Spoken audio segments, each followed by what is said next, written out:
किसी विद्वान की फांसी के संकट ने एक राजमहल में हलचल मचा दी। राजा ने एक अंतिम सवाल पूछा, स्त्री आखिर चाहती क्या है? विद्वान, जो ज्ञान की खोज में था, ने समय की मांग की। साल भर की मोहलत दी गई। इस दरमियान विद्वान ने न केवल नगर के लोगों से संपर्क किया, बल्कि दूर दूर तक यात्रा भी की। परंतु सभी प्रयासों के बावजूद उसने ऐसा कोई उत्तर नहीं पाया जो उसे संतुष्ट कर सके। अंत में किसी ने एक रहस्यपूर्ण भूतनी का नाम लिया। विद्वान ने भूतनी से मिलने का निश्चय किया। भूतनी ने उससे कहा कि वह बिना शर्त उत्तर नहीं देगी, उसे विवाह का प्रस्ताव स्वीकार करना होगा। विद्वान ने सोचा कि जीवन का यह भयानक अंत से बचने के लिए यह एक सही निर्णय हो सकता है। विवाह के बाद भूतनी ने उसे एक अनूठा प्रस्ताव दिया। वह दिन में भूतनी रहेगी और रात में परी। वह उससे यह भी पूछी कि उसे कौन सा रूप पसंद है। विद्वान ने एक अनमोल बात कही, तुम जब चाहे परी बनो और जब चाहो भूतनी बनो। उसकी स्वतंत्रता के इस अनुमति ने भूतनी को खुश कर दिया। इस निर्णय ने भूतनी को ये शक्ति दी कि अब वह अपने स्वभाव के अनुसार रह सकती है। इसके साथ ही यह बात साफ हो गई कि स्त्री की सबसे बड़ी चाहत उसकी आत्मनिर्णय की स्वतंत्रता है। अगर एक स्त्री को अपनी इच्छाओं के अनुसार जीने का मौका मिले तो वह बहुत खुश और संतुष्ट रहती है। स्त्री के भीतर एक अंतर्निहित शक्ति होती है जो स्वतंत्रता की आवश्यकता महसूस करती है। एक सकारात्मक माहौल में वह अपने जीवन की हर खुशी को महसूस कर सकती है। अगर इन्हें उनके मन की करने की आज़ादी मिले तो वे खुशहाल जीवन जी सकती हैं। इसलिए यह सुनना महत्वपूर्ण है कि स्त्री वास्तव में क्या चाहती है। यही सवाल हमेशा से अस्तित्व में रहा है।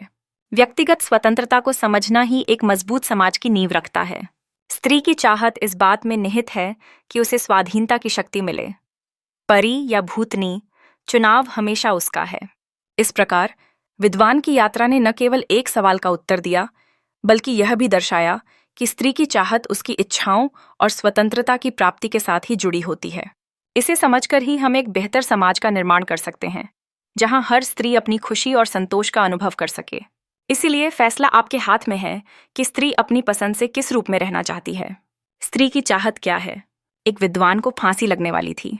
राजा ने कहा, तुम्हारी जान बख्श दूंगा अगर मेरे एक सवाल का सही उत्तर बता दोगे। प्रश्न था कि स्त्री आखिर चाहती क्या है? विद्वान ने कहा, गोई, मोहलत मिले तो पता करके बता सकता हूं। राजा ने 1 साल की मोहलत दे दी। विद्वान बहुत घूमा, बहुत लोगों से मिला, पर कहीं से भी कोई संतोषजनक उत्तर नहीं मिला। आखिर में किसी ने कहा, आदि दूर जंगल में एक भूतनी रहती है, वो जरूर बता सकती है इस सवाल का जवाब।